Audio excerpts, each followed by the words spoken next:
Salut à tous, merci d'avoir cliqué. Je m'appelle Henri. J'ai 29 ans, et 3 ans après que ma propre famille a tenté de détruire ma vie, ils sont revenus pour exiger la garde de mon enfant à naître. Avant de vous raconter comment j'ai fini par exposer leurs années de mensonges d'une manière qu'ils n'auraient jamais soupçonnée, faites-moi une faveur et dites-moi depuis où vous regardez cette vidéo dans les commentaires ci-dessous. C'est toujours incroyable de voir jusqu'où ces histoires peuvent aller. Cette rencontre a eu lieu un mardi, un jour qui défile désormais en boucle dans ma tête. Pendant 3 ans, il n'y avait eu que du silence. Un silence béni, paisible, durement gagné. Ma femme, Clara, et moi avions construit une vie dans cet espace tranquille, une bonne vie. Mais un message est arrivé de ma mère, Eleanor, Henri, nous devons parler. C'est au sujet de Léo. C'est important. Son simple nom, Léo, a suffi à me faire dresser les poils sur les bras. Léo, mon frère aîné, l'enfant prodige, le centre de l'univers de mes parents. La main de Clara a trouvé la mienne sous la table de ce petit café stérile qu'ils avaient choisi. Un terrain neutre, l'avaient-ils appelé, j'avais plutôt l'impression d'être dans une salle d'interrogatoire. Mon père, Richard, m'a adressé un sourire pincé, lèvres serrées, qui n'atteignait pas ses yeux. Ma mère tapotait déjà le coin de ses yeux avec un mouchoir, une performance qu'elle avait perfectionnée au fil des décennies. Et Léo était affalé sur sa chaise, l'image même du héros tragique, fixant son café froid comme s'il détenait les secrets de toutes ses souffrances. Merci d'être venu, mon fils, a commencé mon père d'un ton condescendant qui m'était si familier. Cela compte beaucoup pour nous tous. J'ai simplement hoché la tête, la gorge trop nouée pour parler. Clara a répondu pour moi, nous sommes là. De quoi s'agit-il? Ma mère a pris une inspiration tremblante. Henri, tu connais ton frère. Tu sais par quelles épreuves il est passé. Le divorce a été si difficile pour lui. Et maintenant, les médecins l'ont confirmé. Il ne peut pas avoir d'enfant. Tous les traitements ont échoué. J'ai regardé Léo. Il n'a pas bronché. Il a juste continué sa veille silencieuse et dramatique au-dessus de sa tasse. J'ai ressenti un frémissement, mais ce n'était pas de la pitié. C'était de la méfiance. Avec ma famille, chaque information était une arme. Chaque conversation, un coup stratégique. Je suis désolé de l'apprendre, ai-je dit, ces mots ayant un goût de cendre dans ma bouche. C'était l'ouverture que ma mère attendait. Elle s'est penchée en avant, les yeux brillants d'une lueur désespérée et troublante. Toi et Clara. Nous avons vu votre annonce sur Internet, un petit garçon. Elle a esquissé un sourire crispé, fragile. Nous sommes tellement heureux pour vous. Vraiment, un petit-fils. Puis elle a lâché la bombe. Léo a tellement d'amour à donner, Henri. Tellement. Il a toujours voulu être père. C'est la seule chose qui lui permettrait d'être à nouveau entier. Et vous, vous êtes si jeune. Toi et Clara pouvaient en avoir d'autres. Je la fixais, mon cerveau refusant de faire le lien. Ce n'était pas possible. Mon père s'est raclé la gorge pour l'expliquer clairement. Ce que ta mère veut dire, c'est que c'est une solution parfaite, un moyen pour cette famille de guérir. Tu pourrais laisser Léo partager le bébé. Lui et une mère porteuse pourraient t'aider à l'élever. Il aurait le père qu'il mérite, et vous auriez tout le soutien du monde. L'air a quitté mes poumons. Le bruit de fond du café s'est estompé en un bourdonnement sourd. Partager mon enfant, mon fils, avec l'homme qui avait systématiquement détruit le jour le plus important de ma vie. L'étreinte de Clara sur ma main était comme un étau de fer. Êtes-vous devenu fou, a-t-elle chuchoté, la voix tremblante de rage. Mais c'est la dernière phrase de ma mère qui a brisé ce qui me restait de sang-froid. Elle m'a regardé, le visage figé dans un masque de logique tordu mais sincère. Pense-y, Henri, a-t-elle supplié. C'est un cadeau. Tu as l'occasion d'aider ton frère à guérir notre famille. Et puis, tu as tout maintenant, une femme, une carrière, un nouveau bébé en route. Mais Léo n'a rien. Pour comprendre la folie de cette demande, il faut comprendre mon enfance. Ce n'était pas une enfance de cruauté flagrante. C'était pire. C'était une érosion lente et régulière de mon estime de moi-même, le tout au service du soutien indéfectible de mon frère, Léo. Léo est né sous les projecteurs. Il était le premier-né, l'héritier présomptif. Il avait les yeux de mon père et le charme de ma mère. J'étais une pensée après coup, le garçon calme et observateur qui semblait toujours être dans le passage. Toute notre vie de famille était structurée autour des besoins de Léo, de ses triomphes, et surtout de ses échecs. Quand Léo avait 17 ans, il a pris la berline neuve de notre père sans permission et l'a enroulée au-dessus d'un poteau téléphonique. Il s'en est sorti avec quelques égratignures et une accusation de conduite en état d'ivresse. Je me souviens de mon père arpentant la maison, le visage violet de rage, mais au moment où il est arrivé au poste de police pour récupérer Léo, sa colère avait fait place à une vague étouffante d'inquiétude. « Mon garçon, mon pauvre garçon, est-ce que ça va ?» avait sangloté ma mère, serrant Léo comme s'il revenait de la guerre. La conversation qui a suivi a tourné autour de l'embauche d'un bon avocat pour faire abandonner les charges. Il s'agissait de s'assurer que cette simple erreur ne vienne pas gâcher ses dossiers d'inscription à l'université. Ils lui ont acheté une nouvelle voiture, encore plus belle, pour son 18e anniversaire quelques mois plus tard. Une récompense, disait-il, pour avoir surmonté une période aussi stressante. 1 an plus tard, j'avais 16 ans. J'ai remporté un prix régional prestigieux pour un projet d'architecture que j'avais soumis à un concours. Cela s'accompagnait d'un petit ricanement et d'une petite bourse pour mes futures études. Je me souviens d'avoir couru à la maison, la plaque lourde entre mes mains, mon cœur battant par un besoin désespéré d'obtenir leur approbation. Mon père y a jeté un coup d'œil distrait par-dessus son journal. « Oh, c'est bien, mon fils. Bon travail. » Ma mère m'a serré brièvement dans ses bras. « C'est merveilleux, mon chéri. Maintenant, peux-tu mettre la table ? Léo amène sa nouvelle petite amie à dîner ce soir, et je veux que tout soit parfait. » Il n'y a pas eu de fête. Il n'y a eu aucune récompense. Ma réussite n'était qu'une note de bas de page dans le grand roman dramatique de la vie de Léo. Il recevait une standing ovation simplement pour avoir respiré. De mon côté, je devais déplacer des montagnes juste pour obtenir un hochement de tête approbateur. Ce schéma s'est poursuivi à l'âge adulte. La promotion de Léo dans une entreprise de marketing de taille moyenne a été célébrée par un somptueux dîner dans le restaurant le plus cher de la ville. Mon premier projet solo en tant qu'architecte agréé, un magnifique centre communautaire dans lequel j'avais mis toute mon âme pendant plus d'1 an, ne m'a valu qu'un simple message textuel, « Félicitations. Papa. » Cela m'a enseigné une terrible leçon. Ma valeur était conditionnelle. Mon but, à leurs yeux, était d'être le fils stable, facile à gérer, qui ne causait jamais de problème, la toile de fond fiable sur laquelle leur étoile brillante et tempétueuse pouvait briller. J'existais pour leur faciliter la vie, pour être celui qui n'avait besoin de rien, afin qu'ils puissent verser toute leur énergie, leur argent et leur soutien affectif sur Léo. Je convoitais leur approbation avec une douleur qui me semblait faire physiquement partie de moi. Pendant des années, j'ai cru que si je travaillais plus dur, si je réussissais mieux et si je demandais moins, un jour ils se retourneraient et me verraient enfin. Me verraient moi, et pas seulement le petit frère de Léo. Rencontrer Clara a été comme sortir d'une pièce sombre pour entrer dans la lumière du soleil. Elle m'a vu. Elle a célébré mes succès. Elle a écouté mes frustrations. Et elle a été la première personne à prononcer les mots que j'avais si désespérément besoin d'entendre, « Henri, ce n'est pas juste. Ce qu'ils font est mal. » Elle m'a aidé à me forger une colonne vertébrale, pièce par pièce. Elle a été mon roc quand j'ai finalement décroché un travail fantastique dans un grand cabinet d'architectes, et c'est elle qui m'a tenu la main quand j'ai décidé de la demander en mariage. Pour la première fois, je construisais une vie qui était véritablement la mienne. Une vie où j'étais le personnage principal, et non un acteur de second rôle. Et cela, j'allais bientôt l'apprendre, était une menace directe pour tout l'écosystème de ma famille. Parce que dans leur monde, il n'y avait de place que pour une seule étoile. L'année où j'ai demandé Clara en mariage a été celle où la vie parfaite de Léo a commencé à s'effondrer publiquement. Il avait épousé Amélia, une femme douce et intelligente, quelques années auparavant. Lors d'un mariage qui avait coûté plus cher qu'un apport pour une maison, mes parents s'étaient montrés d'une fierté insupportable. Ils avaient enfin la belle-fille qu'ils pouvaient afficher, et surtout, le réceptacle de leurs futurs petits-enfants. La pression sur Léo et Amélia pour fonder une famille fut immédiate et immense.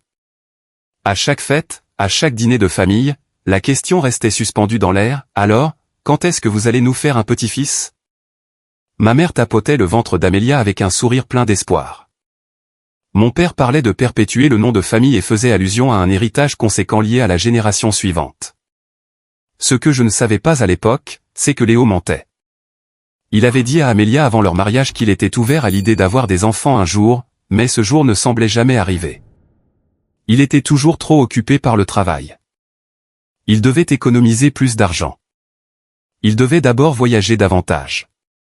Les excuses s'accumulaient et Amélia devenait de plus en plus malheureuse. Pendant ce temps, ma vie avançait dans la direction opposée. J'ai demandé Clara en mariage lors d'un voyage sur la côte, sur une falaise surplombant l'océan au coucher du soleil. C'était calme, c'était intime, et c'était parfait. Quand nous l'avons annoncé à ma famille, la réaction a été tiède. « Oh, c'est charmant, mon chéri », a dit ma mère au téléphone. « Assure-toi simplement de prévoir des fiançailles longues.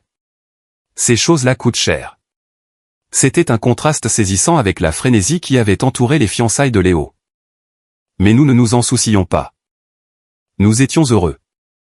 Nous avons fixé la date à l'automne suivant, 1 an plus tard. Nous voulions un petit mariage intime dans un magnifique vieux vignoble. Ce devait être notre journée.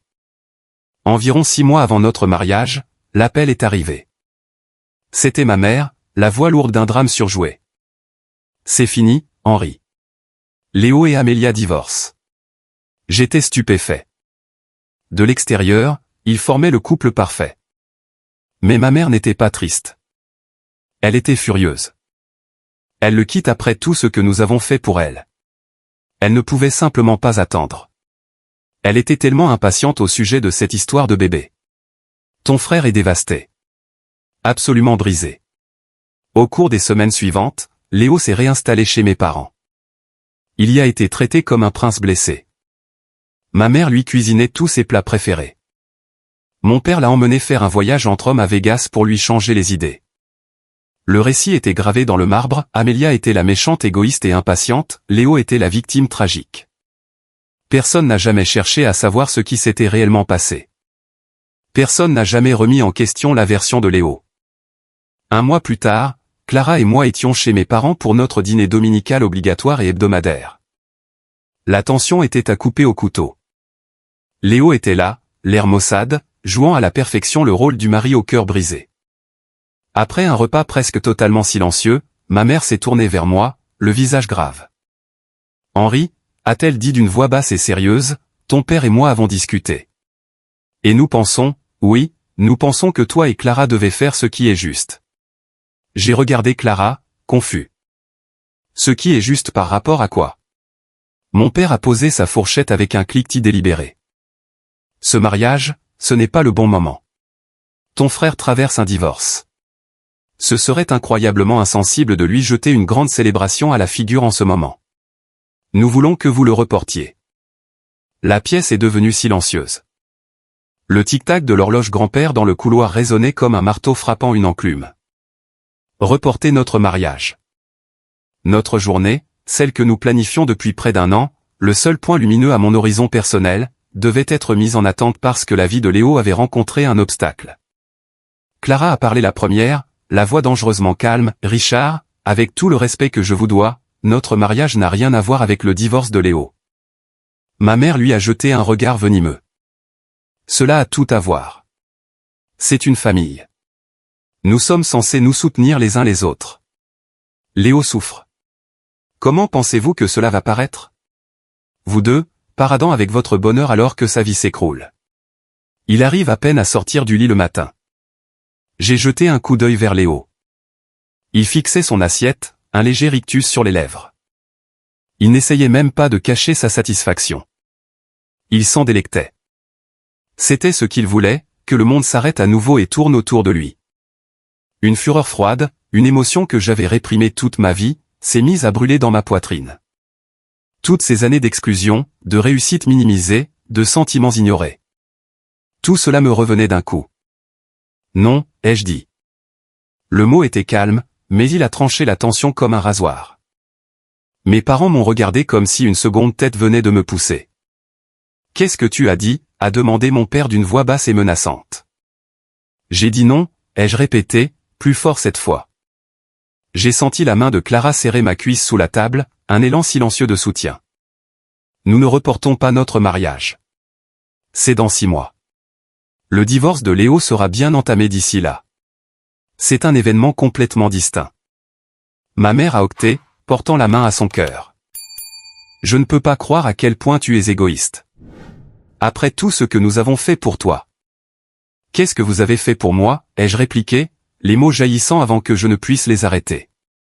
Vous avez payé les études de Léo. Vous avez payé sa première voiture. Vous avez payé l'avocat pour sa conduite en état d'ivresse. Vous avez payé la moitié de son mariage. Vous avez payé pour sa vie entière. Clara et moi payons notre propre mariage avec notre argent, que nous avons gagné grâce à nos propres emplois. Nous ne vous demandons rien d'autre que de venir et d'être heureux pour nous pendant une seule et unique journée. Cette vérité énoncée si crûment a été comme un coup physique. Ma mère a commencé à pleurer, de vraies larmes cette fois. Le visage de mon père s'est figé en un masque de fureur froide. Tu n'as aucune idée de ce que traverse ton frère, a-t-il craché. Il a tout perdu. Et c'est ma faute, ai-je demandé, la voix montante. Suis-je censé mettre ma vie en suspens indéfiniment parce que la sienne n'a pas fonctionné? Je ne le ferai pas. C'était là.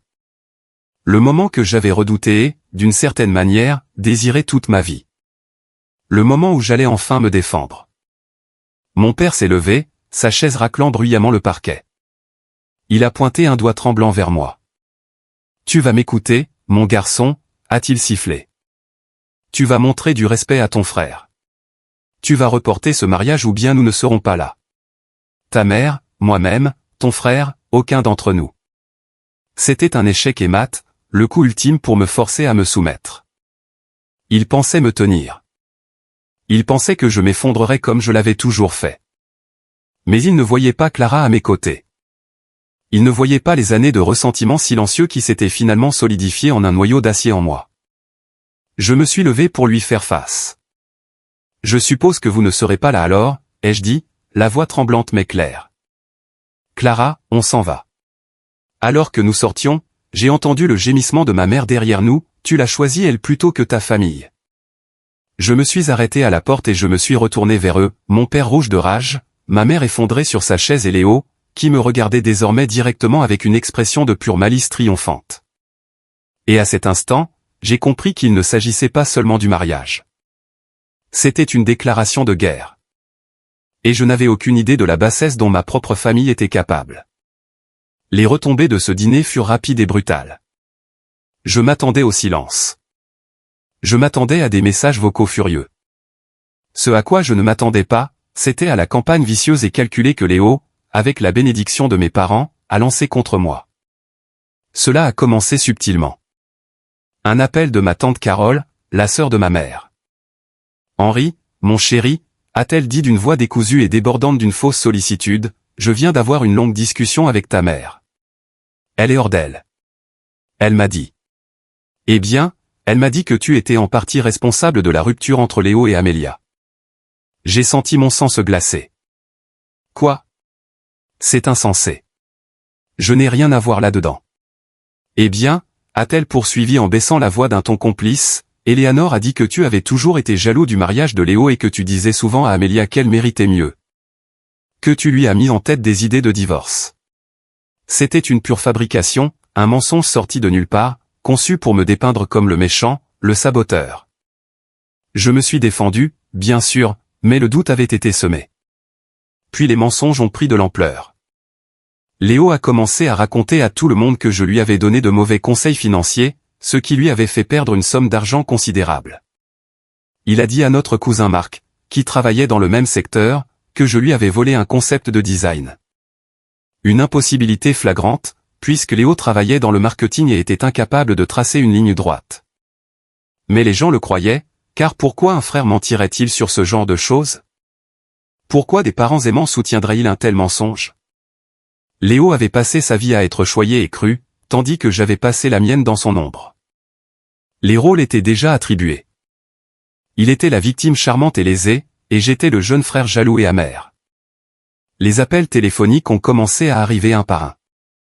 Des personnes qui avaient confirmé leur présence à notre mariage m'appelaient désormais pour donner de vagues excuses. Mon oncle Robert, le frère cadet de mon père et la personne de la famille la plus proche d'un confident pour moi, m'a appelé un soir. Hank, a-t-il commencé en utilisant mon surnom d'enfance, écoute, je ne pense pas que Betty et moi allons pouvoir venir au mariage. La déception m'a frappé comme un coup physique. Pourquoi pas, oncle Rob? Est-ce que tout va bien? Il a hésité. Ton père a appelé. Il m'a raconté. Il m'a raconté des choses sur la situation avec Léo. Il a dit que tu te montrais incroyablement cruel envers ton frère pendant cette période difficile. Il a dit que tu avais pratiquement craché au visage de ta mère. Il a présenté les choses d'une manière assez terrible, Hank. Et tu l'as cru? Ai-je demandé, la voix réduite à un murmure. Après toutes ces années, tu l'as cru, tout simplement? Ce n'est pas si simple, a-t-il balbutié. C'est mon frère aîné. Et Richard, eh bien, tu sais comment il peut être. Il m'a mis dans une position très difficile. C'est simplement préférable que nous restions en dehors de ça. Il avait choisi un camp. Ils l'avaient tous fait. Ils avaient choisi la voie de la facilité, ce qui consistait à se ranger du côté de mes parents et de l'enfant chéri. Les invitations de mariage que nous avions envoyées avec tant de joie ressemblaient désormais à des reliques d'une autre vie. À chaque annulation, un morceau de mon cœur se brisait un peu plus. Le pire, c'était la solitude. C'était un sentiment d'isolement étouffant de savoir que votre propre famille, les personnes censées vous aimer inconditionnellement, travaillaient activement à détruire votre bonheur. Ils empoisonnaient l'atmosphère, dressant des personnes que je connaissais depuis toujours contre moi à force de chuchotements et de mensonges. Clara a été mon ancrage dans la tempête. Elle me serrait dans ses bras lorsque je craquais de frustration et de fureur. Elle gérait les appels des membres de sa propre famille perplexes, expliquant calmement qu'il y avait un différend familial, mais que le mariage tenait toujours. Ses parents, que Dieu les bénisse, étaient horrifiés. Ils ont proposé d'appeler mon père eux-mêmes, mais je leur ai demandé de ne pas le faire. C'était mon combat, et je devais le mener moi-même. Une nuit, assis au milieu d'une pile de cartons d'invitation cochés d'un « non » en très rageur et définitif, j'ai fini par craquer. Peut-être qu'ils ont raison, ai-je dit à Clara, ces mots ayant un goût de poison dans ma bouche. Peut-être devrions-nous simplement reporter. Je n'en peux plus. Elle s'est approchée et s'est agenouillée devant moi, prenant mon visage entre ses mains, le regard farouche. Non, a-t-elle dit d'une voix inébranlable. C'est exactement ce qu'ils veulent. Ils veulent gagner. Ils veulent prouver qu'ils te contrôlent encore. Nous allons remonter cette allée dans 2 mois, Henry. Nous allons passer une journée magnifique, entourés des gens qui nous aiment vraiment, et nous allons être heureux. Tu m'entends? Leur venin s'arrête ici. Notre jour de mariage est arrivé par un après-midi d'automne frais et parfait. Le ciel était d'un bleu éclatant et sans nuages. Les feuilles des vignes avaient pris des teintes flamboyantes d'or et de pourpre. Visuellement, c'était tout ce dont nous avions rêvé. Pourtant, alors que je me tenais au bout de l'allée en attendant Clara, je ne pouvais m'empêcher de voir les fantômes. Les rangées de chaises blanches étaient à moitié vides. Le côté réservé à ma famille était un paysage désolé de sièges vacants. Pas de mère pour épingler ma boutonnière. Pas de père pour me donner un conseil de dernière minute. Pas de frère à mes côtés. Mon oncle, mes tantes, mes cousins. Tous absents. Effacés par les mensonges de Léo. Une vague de chagrin profonde et insondable m'a submergé. C'était censé être l'un des plus beaux jours de ma vie, et ma propre famille en avait fait une humiliation publique. Ils avaient réussi à faire passer leur message. Leur absence était un cri qui résonnait dans tout le vignoble. J'ai senti une main sur mon épaule. C'était le père de Clara, George. Il a regardé les chaises vides, puis s'est tourné vers moi, le regard plein d'une compassion qui m'a noué la gorge. « Je sais que c'est difficile, mon fils, » a-t-il dit d'une voix bourrue mais bienveillante. « Mais regarde qui est là. » Je me suis forcé à parcourir l'assemblée du regard. La famille de Clara était là, au grand complet, leur visage rayonnant d'amour et de soutien. Mes rares amis d'université qui avaient pris l'avion depuis l'autre bout du pays. Mon patron du cabinet d'architecture, et Jessica, mon amie d'enfance, la seule personne de ma vie passée à avoir appelé ma mère pour lui dire qu'elle se comportait de façon stupide. Ils étaient peu nombreux, mais solides. Ils nous avaient choisis. Et puis la musique a commencé. Tout le monde s'est levé et j'ai vu Clara. Elle descendait l'allée au bras de son père. Elle était si belle qu'elle m'a littéralement coupé le souffle. Elle ne regardait pas les chaises vides. Elle ne regardait pas les fantômes. Elle me regardait, moi, directement. Un sourire radieux et provocateur sur le visage. À cet instant, le chagrin et la colère se sont dissipés, remplacés par une vague d'amour irrésistible pour cette femme incroyable. Elle était ma famille. Elle était mon foyer. En arrivant à ma hauteur, elle a serré ma main et a chuchoté, « Toi et moi, c'est tout ce qui compte. » La cérémonie s'est déroulée dans un tourbillon de larmes de joie. Nous avons échangé nos vœux, et ces mots prenaient un sens encore plus fort, plus puissant face à toute l'adversité que nous avions surmontée. Lorsque l'officiant nous a déclarés mari et femme, les acclamations de notre petit groupe d'invités ont résonné de manière aussi forte et joyeuse que s'il y avait eu un stade entier. Lors de la réception, Georges s'est levé pour porter un toast. Il a levé son verre et m'a regardé directement. « Je ne suis pas un homme de grand discours », a-t-il commencé. « Mais je veux dire ceci. J'ai vu Henri affronter une situation qui aurait brisé bien des hommes. Il s'est tenu debout avec intégrité, force et amour pour ma fille.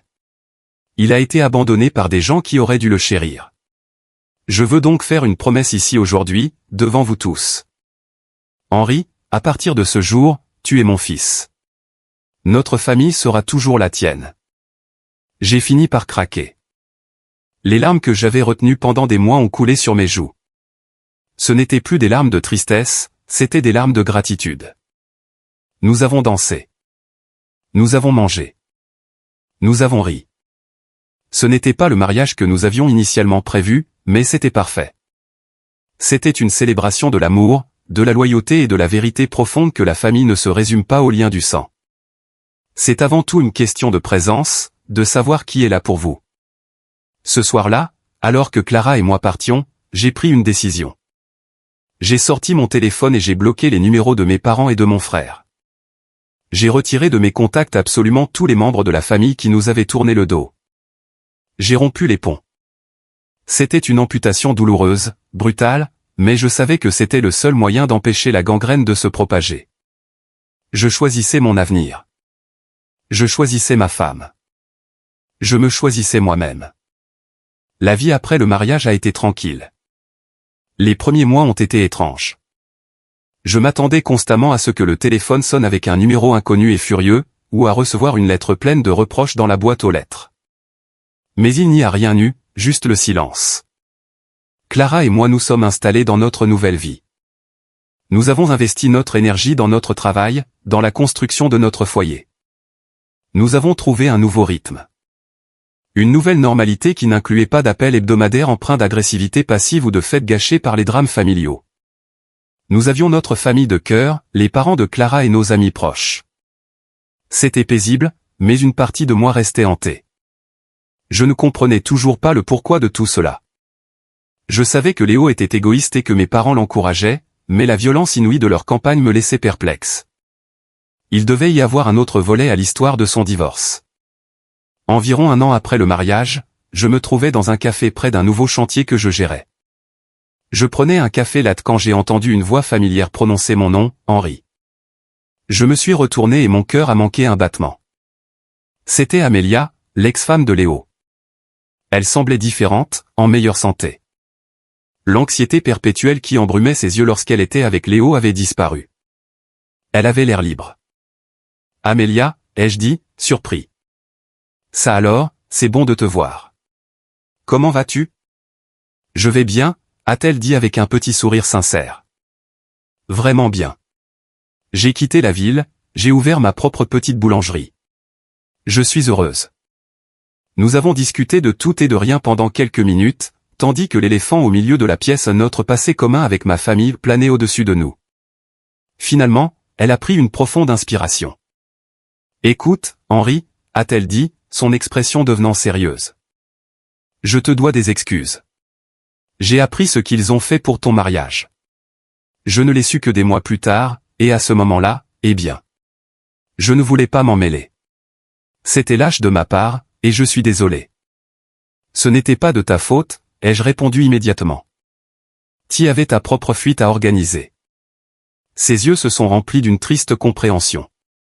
C'est justement ça, a-t-elle dit en baissant la voix. Tout est lié. La raison pour laquelle ils s'en sont pris à toi si durement, c'était pour masquer la véritable raison pour laquelle j'ai quitté Léo. Je me suis rapproché, le cœur commençant à battre la chamade. Quelle était cette véritable raison? Elle a pris une autre inspiration, comme pour s'armer de courage. La version de ta mère était que j'étais impatiente, que je voulais absolument un bébé et que Léo préférait attendre. C'est un mensonge. Un mensonge soigneusement construit. La vérité, c'est que c'est moi qui hésitais. Léo, lui, était d'ailleurs devenu obsédé, non pas par le fait d'avoir un enfant, mais par l'idée d'avoir un héritier. C'était le seul sujet de conversation entre lui et ton père, surtout après les funérailles de ton grand-père et la lecture du testament. Quelque chose concernant un gros héritage. Elle s'est interrompue, me regardant droit dans les yeux. Nous étions d'accord pour attendre et utiliser un moyen de contraception, mais j'ai découvert qu'il me mentait. J'ai retrouvé mes pilules contraceptives à la poubelle. Il les remplaçait par des pilules de sucre. Il essayait de me piéger. Il essayait de me mettre enceinte sans mon consentement. L'air a été aspiré de mes poumons. C'était bien pire que tout ce que j'aurais pu imaginer. Quand je l'ai confronté, a-t-elle poursuivi, la voix légèrement tremblante, il n'a même pas nié. Il m'a dit que c'était son droit en tant qu'époux, que je lui devais un fils. Il est devenu contrôlant, effrayant. J'ai réalisé que je n'étais pas marié à un homme, j'étais marié à un monstre. Alors je suis parti. J'ai fait une valise pendant qu'il était au travail et je me suis simplement enfui. Tout devenait clair. Cette fureur insensée, ce désespoir, ce besoin de faire de moi le coupable. Il devait te détruire, a ajouté Amélia, comme si elle lisait dans mes pensées. Parce que s'il ne pouvait pas te rejeter la faute du divorce, les gens auraient commencé à se poser des questions. Ils auraient commencé à s'intéresser de près à Léo. Ils devaient créer un écran de fumée pour cacher le monstre qu'ils avaient élevé. Ton mariage n'a été qu'un simple dommage collatéral. Je me tenais là, sur le carrelage de ce café, le monde basculant sur son axe. Ce n'était pas seulement une question de jalousie ou d'égoïsme. Il s'agissait de protéger un secret sombre et pourri. Ma famille ne m'avait pas seulement trahi.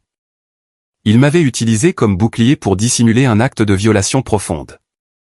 La paix tranquille que j'avais bâtie s'est brisée, remplacée par une vérité froide, dure et libératrice. Après cette conversation avec Amélia, quelque chose a changé en moi. Le deuil persistant que je portais pour cette famille perdue s'est enfin évaporé, remplacé par une certitude nette et tranchante. J'avais fait le bon choix. Couper les ponts n'était pas seulement un acte d'auto-préservation. C'était une nécessité morale. Les 3 années qui ont suivi ont été les meilleures de ma vie. Libéré du poids des attentes de ma famille et de leur toxicité, j'ai prospéré. J'ai obtenu une promotion importante au travail, devenant chef de projet principal. Mon salaire a augmenté de manière significative, et Clara et moi avons pu acheter notre première maison, une belle demeure du milieu du siècle que nous avons rénovée nous-mêmes avec amour. Nous l'avons remplie de lumière, de rire et d'amis. Nous avons construit un sanctuaire. Nous avons voyagé. Nous avons adopté un chien de refuge. Nous vivions enfin, pour la première fois. J'avais l'impression de pouvoir respirer sans craindre sans cesse une nouvelle catastrophe. Le silence de leur côté du monde n'était plus vide, il était plein de paix. Et puis, par un matin de printemps ensoleillé, Clara est sortie de la salle de bain, les mains tremblantes, tenant un petit bâtonnet blanc affichant 2 lignes roses. La joie qui a jailli en moi était pure et sans ombre. Nous allions être parents. Nous allions avoir une famille, une vraie, fondée sur l'amour et le respect, et non sur l'obligation et le contrôle. Nous allions briser le cycle. Nous allions créer un foyer où notre enfant se sentirait vu, entendu et chéri pour ce qu'il est exactement. Quelques semaines plus tard, lors de notre première échographie, nous avons vu le minuscule battement de cœur régulier. C'était bien réel. C'était un garçon. Nous avons décidé de partager notre bonheur sur les réseaux sociaux avec une simple photo joyeuse de nous tenant le cliché de l'échographie. La publication a explosé. Des centaines de mentions j'aime et de commentaires ont afflué. Des félicitations d'amis, de la famille de Clara, d'anciens collègues. C'était un moment de pur bonheur partagé. Nous ignorions de manière tout à fait bienheureuse que cette déclaration publique de notre joie était comme un signal lumineux tiré dans la nuit, indiquant notre position aux personnes mêmes que nous avions fuies. Nous ne savions pas qu'ils nous surveillaient. Nous ne savions pas que, dans leur monde, notre bonheur n'était pas une chose à célébrer, mais une ressource à exploiter. Et nous venions d'annoncer que nous étions en possession de la seule chose qu'il voulait plus que tout au monde, un enfant, un petit-fils, un héritier, la clé de cet héritage. Le premier message est arrivé moins de 48 heures après notre annonce. C'était une demande d'amis sur les réseaux sociaux de la part de ma mère. Je l'ai ignoré. Puis, un email est arrivé. L'objet disait « Je pense à toi ». Contre toute prudence, je l'ai ouvert. C'était un message long et décousu, plein de sentimentalité et de regrets. Elle écrivait à quel point je lui manquais, à quel point elle priait pour moi chaque nuit. Elle disait que voir la photo de son futur petit-fils lui avait brisé le cœur et lui avait fait réaliser à quel point leur orgueil avait été stupide. La famille est primordiale, Henri, écrivait-elle. Et la vie est trop courte pour cette colère. Pouvons-nous s'il te plaît, parler?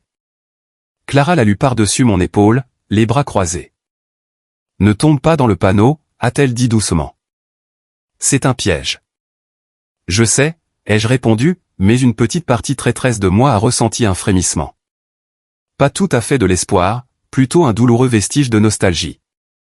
Le fantôme du petit garçon qui voulait simplement sa maman. Puis un SMS est arrivé d'un numéro inconnu. C'était Léo, salut, petit frère. J'ai appris la nouvelle. Félicitations.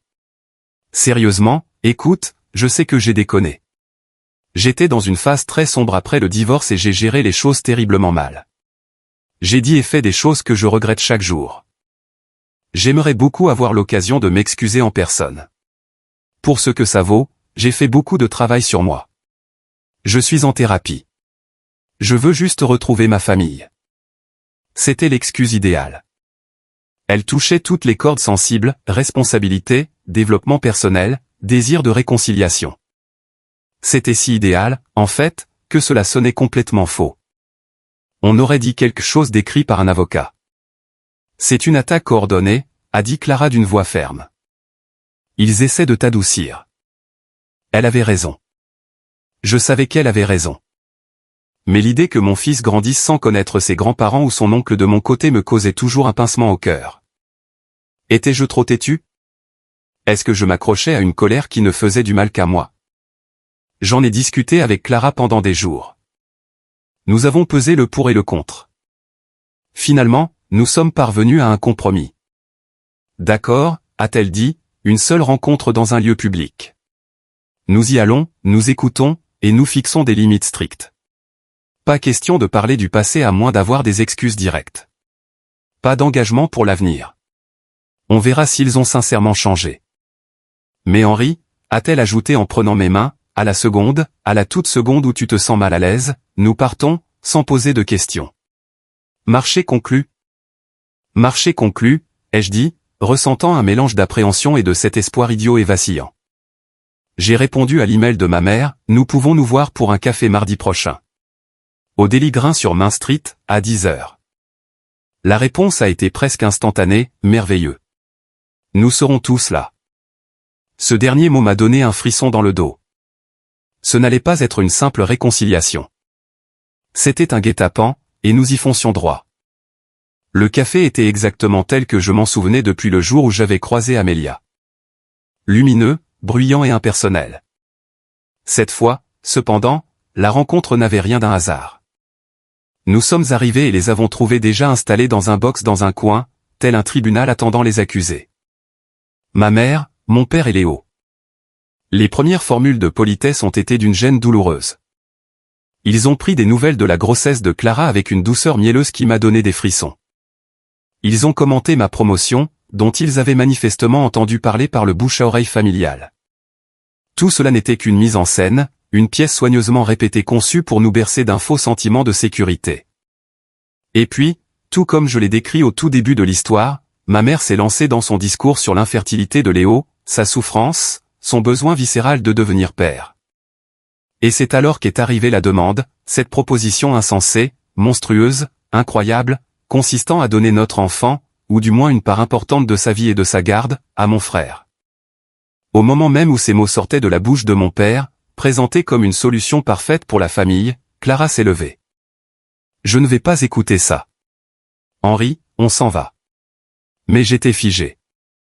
L'audace, le culot monstrueux de cette demande m'avait plongé dans un mutisme de stupeur. Ils n'avaient pas changé. Ils étaient devenus pires. Ils ne me considéraient pas comme un fils, ni Clara comme une belle-fille, ni notre bébé comme un être humain. Nous n'étions qu'un assemblage de pièces de rechange destinées à réparer Léo. Dans mon choc, ma colère a enfin trouvé sa voix. « Est-ce que vous vous entendez parler ?» ai-je dit d'une voix dangereusement basse.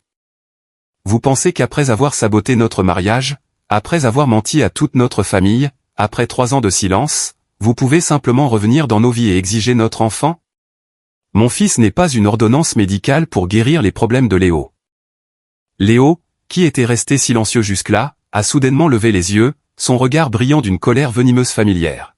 « Tu n'as aucune idée de ce que ça fait, » a-t-il craché, « de voir ton unique rêve t'être retiré. Toi qui as tout si facilement. » Facilement? J'ai ri, d'un son dur et amer. Rien dans ma vie n'a été facile, Léo. J'ai travaillé pour tout ce que j'ai, alors que toi, tout a été servi sur un plateau d'argent et tu as quand même réussi à tout gâcher. Tu sais quoi? Peut-être qu'il y a une raison pour laquelle tu ne peux pas avoir d'enfant. Peut-être que l'univers sait que tu serais un père terrible, parce que tu es un être humain égoïste, manipulateur et cruel. Les mots étaient sortis avant que je ne puisse les retenir. Ils étaient brutaux, ils étaient durs, mais ils étaient vrais. Ma mère a éclaté en sanglots. Mon père a frappé du poing sur la table, faisant sursauter les tasses à café. Ça suffit. Tu ne parleras pas à ton frère sur ce ton.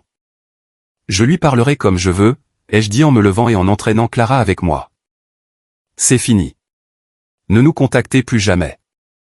Nous sommes sortis du café, mon cœur battant à tout rompre contre mes côtes. Je savais que j'avais franchi une ligne. J'avais dit l'indicible, mais je m'en fichais. La guerre n'était plus froide, elle était déclarée. 2 jours plus tard, le conflit s'est exporté sur la place publique. Ma mère a publié un long message décousu sur Facebook. Elle ne me nommait pas, mais tout le monde savait de qui elle parlait. Elle écrivait au sujet de ses 2 fils bien-aimés, l'un qui avait subi une perte inimaginable et l'autre qui, aveuglé par sa propre bonne fortune, était devenu cruel et sans cœur. Elle écrivait, entendre un fils dire à un autre qu'il mérite sa souffrance, qu'il mérite d'être stérile. C'est une douleur qu'aucune mère ne devrait avoir à endurer. Nous voulions seulement guérir notre famille, offrir notre amour et notre soutien au nouveau bébé qui arrive dans nos vies. Et nous avons été accueillis avec un venin qui nous a laissé briser. Nous sollicitons vos prières pour notre fils qui souffre, et pour le fils qui a perdu son chemin. C'était un chef-d'œuvre de manipulation. En quelques heures, la publication a récolté des centaines de mentions j'aime et de commentaires pleins de sympathie de la part de membres de la famille et d'anciens voisins. Nous sommes tellement désolés pour ce que vous traversez, Eleanor. J'envoie tout mon amour à Léo. Certains enfants sont tellement ingrats. Mon téléphone s'est mis à vibrer sans arrêt sous le coup des notifications. J'étais tagué. Des gens m'envoyaient des messages pour me dire que je devrais avoir honte. Ils avaient pris ma douleur privée et ma juste colère pour les transformer en un spectacle public où j'avais le mauvais rôle. Ils m'avaient acculé. Ils ne me laissaient plus d'autre choix. J'ai regardé Clara, les mains tremblantes. Ils veulent une bataille publique? Très bien, on va leur en donner une, ai-je dit. Ce soir-là, j'ai fait une chose que je n'aurais jamais pensé faire, j'ai appelé Amelia. Mon cœur battait à tout rompre tandis que je lui expliquais la situation, la rencontre, la demande aberrante de garde, mon emportement, et maintenant cette humiliation publique sur les réseaux sociaux.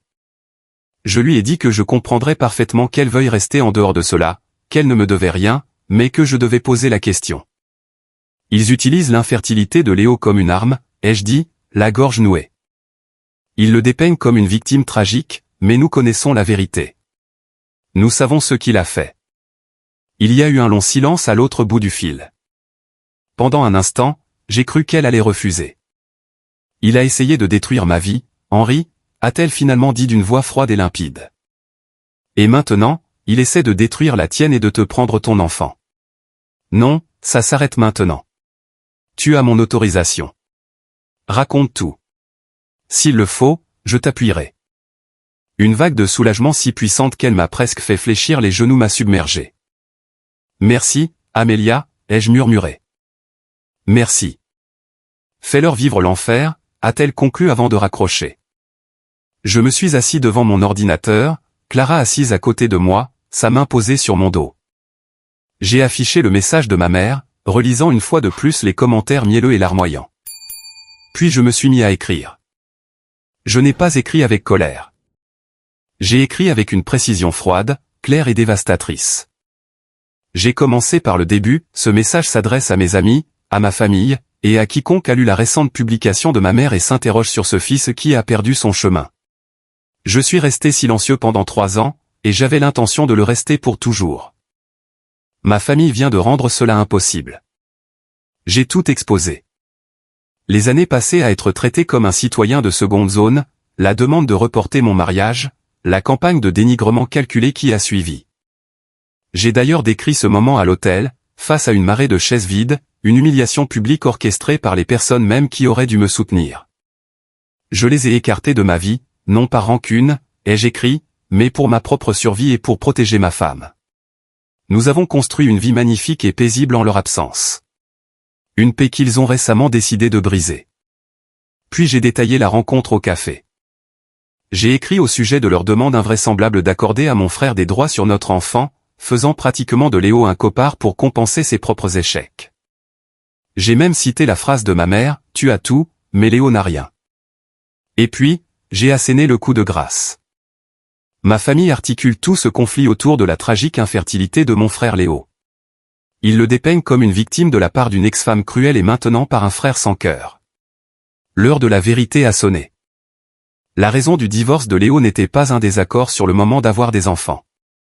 La raison pour laquelle Amélia a quitté mon frère est qu'elle a découvert qu'il remplaçait secrètement ses pilules contraceptives par des pilules de sucre. Il a tenté de la mettre enceinte contre sa volonté et sans son consentement. Ce n'est pas le comportement d'un homme qui mérite d'être père. C'est l'acte d'un prédateur. Je n'avais même pas besoin de publier les captures d'écran des conversations d'Amélia avec son avocat qu'elle m'avait envoyées. Mes mots suffisaient. J'ai décrit ma rencontre fortuite avec Amélia. J'ai expliqué qu'elle l'avait quitté pour se sauver d'un homme de plus en plus contrôlant et dangereux. Ma famille connaissait cette vérité, ai-je conclu. Et au lieu de tenir Léo pour responsable, ils ont choisi de la cacher. Ils ont choisi de nous attaquer, ma femme et moi, pour faire diversion. Ce ne sont pas des victimes. Ce sont des complices. Ma femme et moi ne nous laisserons pas intimider. Nous ne nous laisserons pas manipuler. Et notre fils ne servira jamais, au grand jamais, d'outil pour réparer le monstre qu'ils ont créé. C'est la dernière fois que je m'exprime à ce sujet. Nous demandons simplement qu'on nous laisse en paix. Mon doigt est resté suspendu au-dessus du bouton de publication. C'était le point de non-retour. Cela allait faire l'effet d'une bombe au milieu de toute ma famille élargie. Clara s'est penchée et m'a embrassé sur la joue. « Fais-le » a-t-elle chuchoté. J'ai cliqué, et nous avons regardé le monde s'embraser. C'était le moment où tout a changé. Le moment où j'ai enfin repris le contrôle de ma propre histoire. Merci de m'avoir suivi jusqu'ici. Vous êtes incroyable. Si vous êtes encore là avec moi, faites-moi une grande faveur, cliquez sur le bouton j'aime et de laisser un commentaire avec le chiffre 1 ci-dessous, juste pour que je sache que vous m'avez accompagné jusqu'à ce tournant. Cela n'aide pas seulement l'algorithme à diffuser cette histoire, cela me permet de savoir que mon vécu résonne chez d'autres. Votre soutien est ma plus grande motivation pour continuer à partager la suite de ce parcours. Les 5 premières minutes après la publication ont été silencieuses, puis mon téléphone a commencé à vibrer, et il n'a plus arrêté pendant les 48 heures suivantes. Les premières réactions sous la publication elle-même étaient un mélange de choc et d'incompréhension. Mais mon histoire portait une empreinte de vérité qui manquait au message flou et larmoyant de ma mère. C'était précis, plein de détails, et cela répondait à la question qui devait trotter dans la tête de tout le monde, pourquoi un fils couperait-il définitivement les ponts avec sa famille? Mon message leur apportait la réponse, et elle était plus horrible que tout ce qu'ils auraient pu imaginer. Le premier domino à tomber fut tante Carole. Elle n'a pas commenté sous la publication. Elle m'a appelé directement, la voix tremblante, « Henri, je viens de lire ton message. Est-ce que c'est vrai, cette histoire de pilule ?» Chaque mot est vrai, ai-je dit d'une voix monocorde. Il y a eu un long silence. « Mon Dieu » a-t-elle murmuré. « Ta mère. Elle nous avait dit qu'Amélia était instable. Nous l'avons simplement cru. » Elle s'est mise à pleurer. « Henri, je suis tellement désolé de ne pas être venu à ton mariage, d'avoir cru tout cela. J'ai tellement honte. » L'un après l'autre, les appels ont commencé à affluer. Mon cousin Marc, qui avait été l'un des soutiens les plus virulents de Léo, m'a envoyé un long SMS pour s'excuser abondamment. Il a expliqué que Léo lui avait servi une toute autre version. Mais l'appel le plus marquant est venu de mon oncle Robert. « Hank, a-t-il dit, la voix chargée d'émotion, je suis un lâche. Un foutu lâche. J'ai laissé ton père m'intimider. J'ai choisi mon frère plutôt que mon neveu, et c'était le mauvais choix. J'ai lu ta publication et j'en ai eu l'estomac retourné. Qu'est-ce que je peux faire pour réparer ça? » « Il n'y a rien à faire, oncle Rob, ai-je dit, ressentant une immense lassitude au plus profond de moi. Le mal est fait. Non, a-t-il insisté d'une voix ferme. J'appelle Richard à l'instant, et ensuite je vais commenter la publication de ta mère pour rétablir la vérité. J'aurais dû être à tes côtés à l'époque. Je suis à tes côtés aujourd'hui. L'opinion publique s'est retournée avec force. Les gens ont commencé à contester la publication de ma mère. Le commentaire de l'oncle Robert confirmant qu'on lui avait menti a ouvert les vannes. L'histoire de la pauvre famille éplorée s'est effondrée, remplacée par une réalité bien plus sombre de mensonges, de complicité et d'abus. Le lendemain au travail, j'étais d'une nervosité extrême. J'étais persuadé que quelqu'un aurait vu ce déballage. Mon patron, Monsieur Davison, m'a convoqué dans son bureau et a fermé la porte. Je m'attendais à une réprimande pour avoir étalé des querelles de famille en ligne. « Henri, a-t-il dit en s'asseyant en face de moi, je ne suis pas sur les réseaux sociaux, mais ma femme y est. Elle m'a montré vos échanges. Je veux simplement que tu saches que tu es ici en sécurité. Ta vie privée t'appartient. Mais si tu as besoin de jours de congé, ou de quoi que ce soit d'autre, tu n'as qu'à demander. Tu as été un employé exemplaire tout au long de ce que je réalise aujourd'hui être une période de stress inimaginable. Cette promotion que tu as obtenue l'an dernier n'était pas seulement due à ton talent, elle récompensait aussi ton intégrité. J'étais tellement stupéfait que je n'ai pas pu prononcer un mot. Cette validation venant d'un cadre purement professionnel m'a touché plus profondément que toutes les excuses familiales. C'était la confirmation que j'étais bien plus que la simple somme des dysfonctionnements de ma famille. J'étais un homme à part entière. Et pour la première fois, tout le monde pouvait le voir.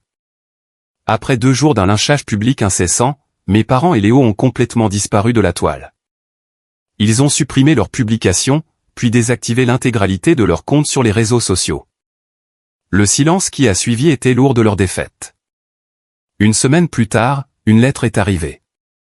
Elle m'était adressée, écrite de la main familière de ma mère. Je l'ai ouverte avec un étrange sentiment de détachement. Cette lettre contenait ce que j'avais toujours cru désirer, des excuses. Ils étaient désolés. Désolés pour la douleur causée. Désolés de ne pas m'avoir cru. Désolés pour leurs actes. Tout était écrit noir sur blanc. Mais ces mots étaient creux, sans vie.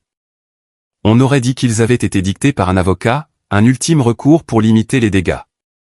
Le premier paragraphe révélait leur véritable motivation, nous comprenons que nous avons brisé ta confiance. Nous espérons qu'avec le temps, tu trouveras la force de nous pardonner. Comme premier pas vers la guérison, nous te serions extrêmement reconnaissants d'envisager de retirer ta publication. Elle cause un tort irréparable à la réputation de notre famille. Tout était là. Il n'avait jamais été question de ma souffrance. C'était leur réputation qui importait. Il n'était pas question de réconciliation, mais de leur image publique. Ils ne regrettaient pas ce qu'ils avaient fait, ils regrettaient d'avoir été démasqués. J'ai montré la lettre à Clara.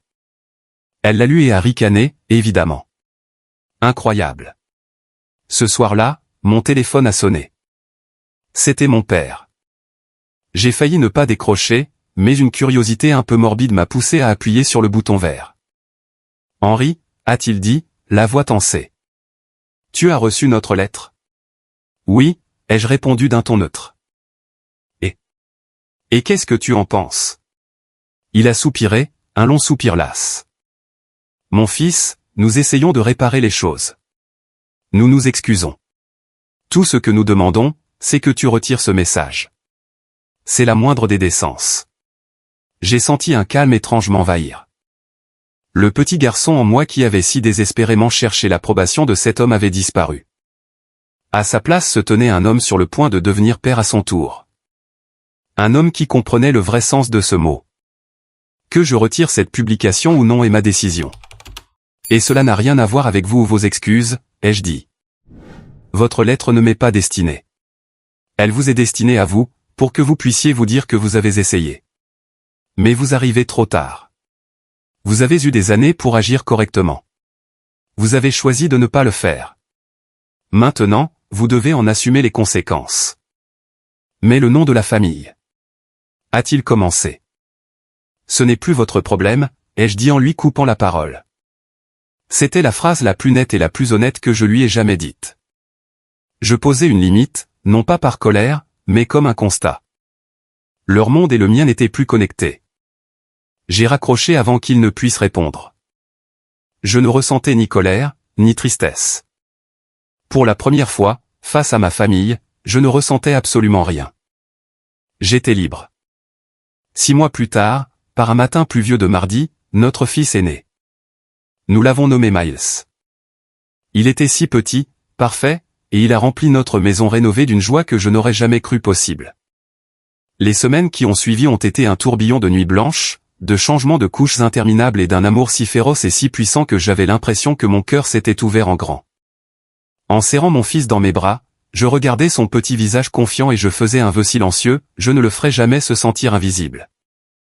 Je ne le ferai jamais rivaliser pour obtenir mon amour. Il serait vu, il serait chéri. Et il saurait toujours, ce qu'il vaut. Je serai le père que mon propre père n'a jamais su être. Notre foyer est devenu un centre d'activité joyeuse. Les parents de Clara venaient presque tous les jours pour s'émerveiller devant leur nouveau petit-fils.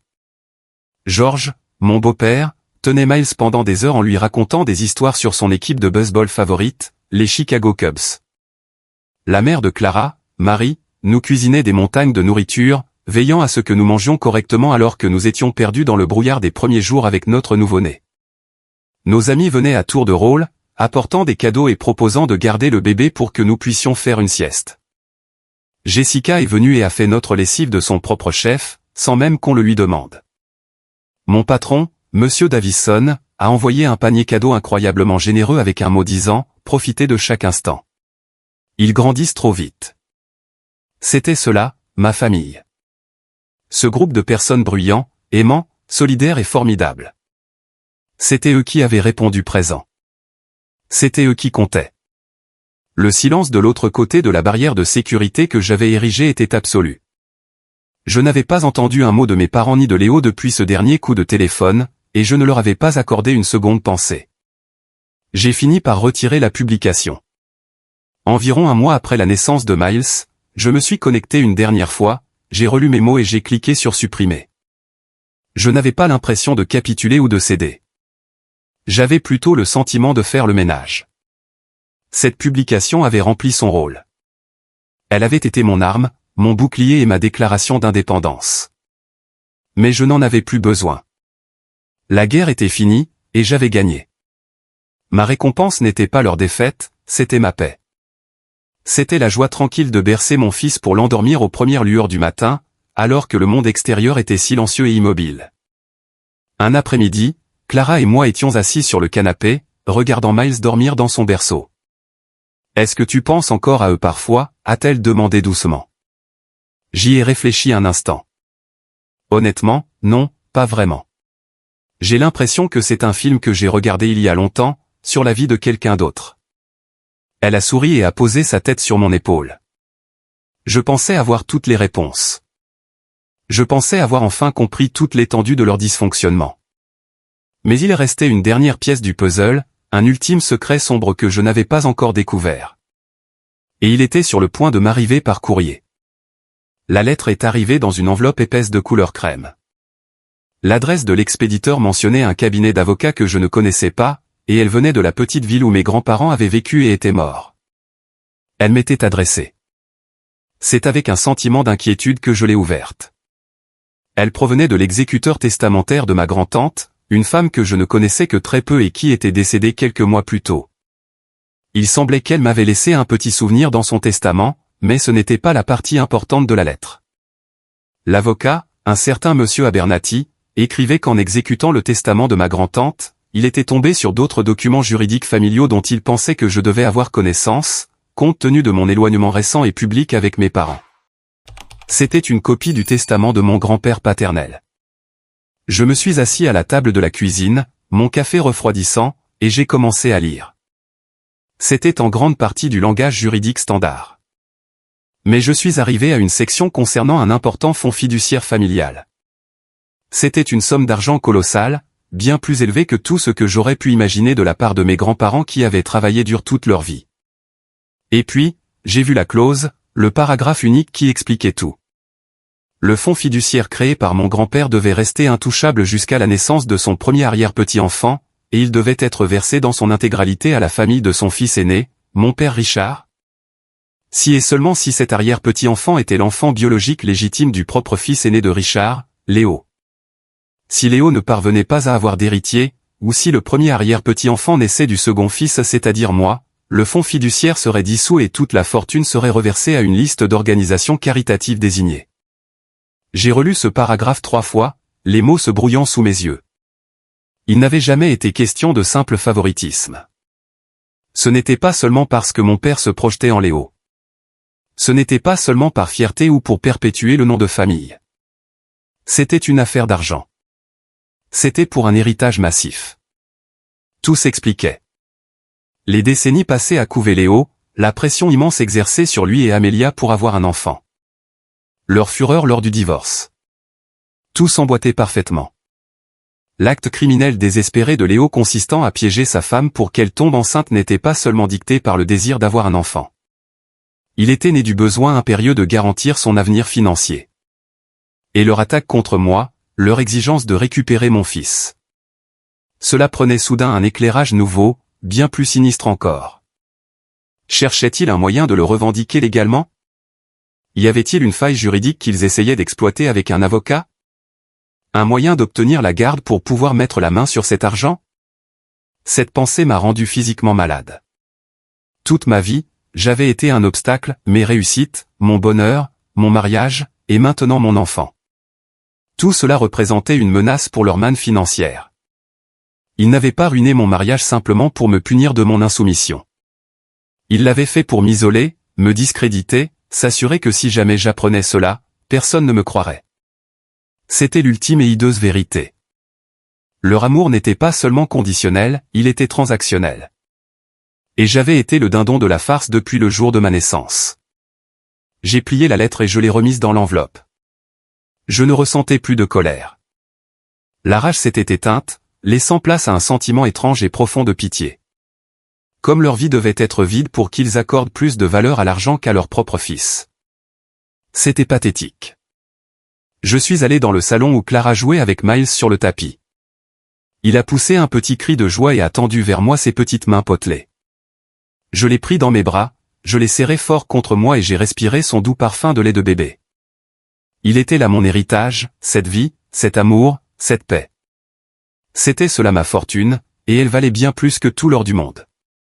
Voilà donc mon histoire. Voilà comment j'ai perdu une famille et comment je me suis trouvé. Cela fait 2 ans maintenant que j'ai reçu cette lettre. Miles est aujourd'hui un bambin dynamique et joyeux, qui remplit notre maison d'un joyeux chaos. Pour rien au monde je ne changerai cela. Nous attendons un autre bébé, une petite fille. Notre vie est bien remplie, elle est authentique. Je n'ai jamais confronté mes parents au sujet de ce fonds fiduciaire. À quoi bon? Il n'y avait plus rien à dire. La vérité n'avait plus besoin d'être une arme. Pour moi, elle était simplement un bouclier, une défense finale et impénétrable contre tout reste de culpabilité ou de doute. Cela confirmait que partir était la décision la plus sensée, la plus saine, et le seul choix que j'aurais pu faire. Parfois, je me demande ce qu'ils font. Je suppose qu'ils vivent leur vie, continuant peut-être à se faire passer pour les victimes dans une histoire dont ils ont toujours été les bourreaux. Mais la différence, c'est que cela m'est égal désormais. Leur histoire n'a plus aucune prise sur moi, parce que je suis occupé à écrire la mienne. C'est l'histoire d'un homme qui a appris que, parfois, l'acte le plus courageux n'est pas de se battre, mais de lâcher prise. C'est comprendre qu'on ne peut pas forcer les autres à reconnaître notre valeur, mais qu'on peut choisir de s'entourer de ceux qui la voient déjà. J'ai appris que la famille est un verbe, c'est être présent, c'est se protéger mutuellement. C'est célébrer les victoires et traverser les tempêtes ensemble. Ce n'est pas une question de sang, de nom ou d'héritage. C'est une question de choix. Chaque jour, je choisis ma femme. Je choisis mes enfants. Je choisis ce cercle de personnes aimantes qui prouvent sans cesse qu'elles me choisissent en retour. En regardant mon fils dormir, sa petite poitrine s'élevant et s'abaissant dans la douce lueur de la veilleuse, je comprends que briser un cycle toxique est le plus bel héritage que je puisse lui transmettre. Il grandira en sachant que l'amour n'est pas une transaction, c'est un cadeau, le plus grand des cadeaux. Merci infiniment d'avoir écouté mon histoire. Je sais qu'elle était longue, mais cela compte énormément pour moi que vous soyez resté jusqu'au bout. J'espère que cette histoire vous a touché d'une manière ou d'une autre, où que vous soyez.